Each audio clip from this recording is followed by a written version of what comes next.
Have you ever felt like something from your past is holding you back? It's as if, no matter how much you try to move forward, old patterns and behaviors keep pulling you back.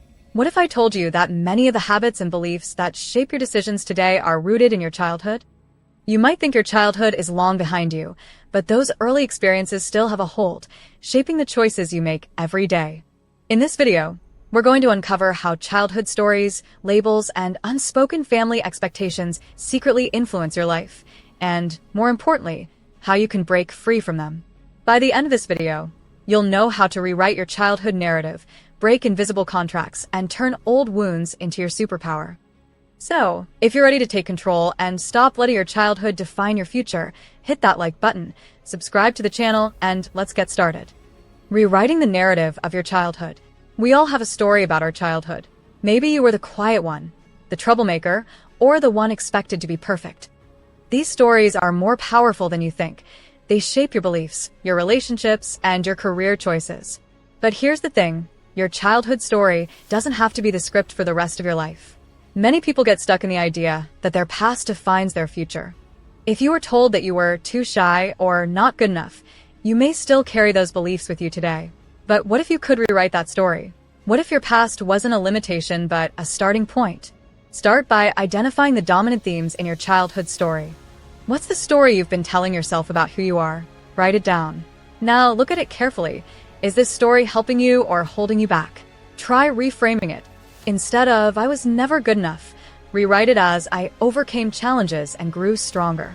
By rewriting your story, you take control of your narrative. It's not about denying your past. It's about recognizing that you are the author of your future. Recognizing childhood patterns in your adult life. But recognizing your story is just the first step. The next challenge is identifying the patterns that started in childhood and continue to play out in your adult life. Have you ever found yourself reacting in certain ways, whether in relationships, at work, or even with friends, that seem oddly familiar? These are childhood coping mechanisms at work. Maybe, as a child, you learned to avoid conflict by always saying yes, even when you didn't want to. Or perhaps you learned to hide your emotions, thinking it would keep you safe. These patterns might have helped you survive childhood, but now they're keeping you stuck. The key to breaking these cycles is awareness. Start paying attention to how you react in stressful situations. Do you withdraw? Do you seek approval? Once you recognize these patterns, you can consciously choose a different response. Remember, just because something worked for you as a child doesn't mean it serves you as an adult. Embracing childhood wounds as your superpower.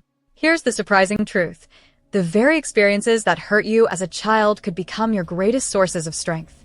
It's easy to view childhood wounds, like trauma, neglect, or feeling overlooked, as things that hold you back. But what if, instead of running from those experiences, you embrace them and turn them into fuel for growth? Consider this. People who faced adversity as children often develop resilience, empathy, and a strong sense of self-reliance.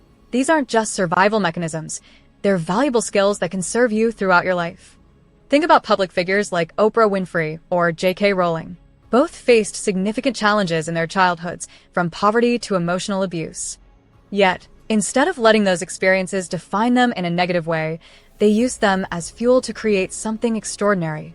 Their struggles didn't break them. They made them stronger.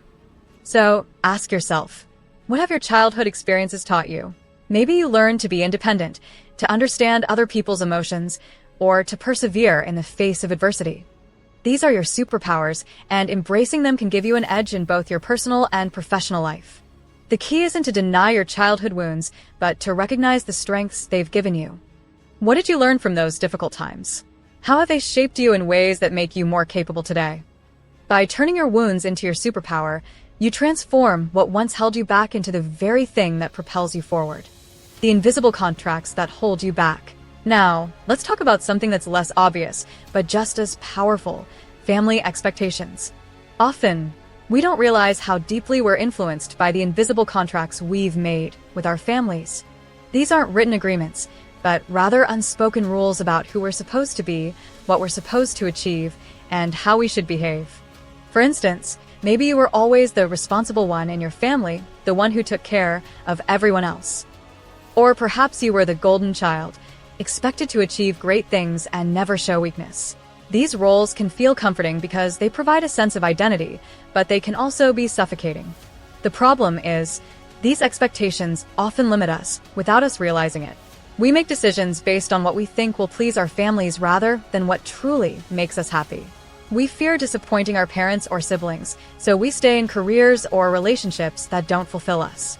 Breaking free from these invisible contracts starts with recognizing that they exist. Ask yourself, what unspoken expectations have I been trying to live up to? Am I making choices based on my desires? Or am I still seeking approval from my family? This self-reflection is the first step toward liberation. It doesn't mean you have to cut ties with your family or completely rebel against their wishes. It's about setting boundaries and prioritizing your own values over their expectations. It's about living your life according to your own standards, not the ones imposed on you by others. Once you free yourself from these invisible contracts, you can begin to create a life that truly reflects who you are. Unlearning childhood labels. Let's move on to the labels we were given as children. Whether we were called the smart one, the troublemaker, or the shy one, these labels can stick with us for years, shaping how we see ourselves and how we interact with the world. The danger of these labels is that they box us in. If you are labeled the smart one, you might feel pressure to always succeed and fear failure. If you are labeled the troublemaker, you might still see yourself as someone who causes problems, even if you've changed. These labels can create a limited self-image that restricts your potential. The first step to unlearning these labels is to recognize that they were given to you by others. They don't define who you truly are. Ask yourself, who am I beyond these labels? What parts of myself have I suppressed because they didn't fit the role I was assigned? Once you identify these limiting labels, you can begin to shed them. This might involve trying new things that challenge the labels you were given. For example, if you were labeled the shy one, you might start pushing yourself to speak up in situations where you would normally stay quiet.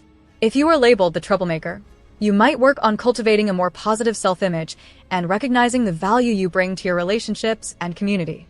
Shedding these labels isn't easy, but it's a crucial step in becoming your authentic self. By letting go of the roles others have imposed on you, you open up space to explore new aspects of your personality and create a more expansive and fulfilling identity. We've covered a lot today, from rewriting your childhood narrative to breaking free from family expectations and unlearning the limiting labels you were given as a child.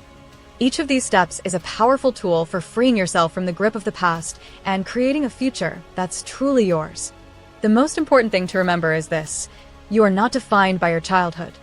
You have the power to rewrite your story, break old patterns, and turn your wounds into sources of strength. The sooner you start taking control of your narrative, the sooner you'll unlock your true potential. Now, I'd love to hear from you. What childhood labels or expectations have you struggled with? Share your experiences in the comments below. And if you found this video helpful, give it a thumbs up, subscribe to the channel, and share it with someone who might benefit from these insights. Thank you for watching, and I'll see you in the next video.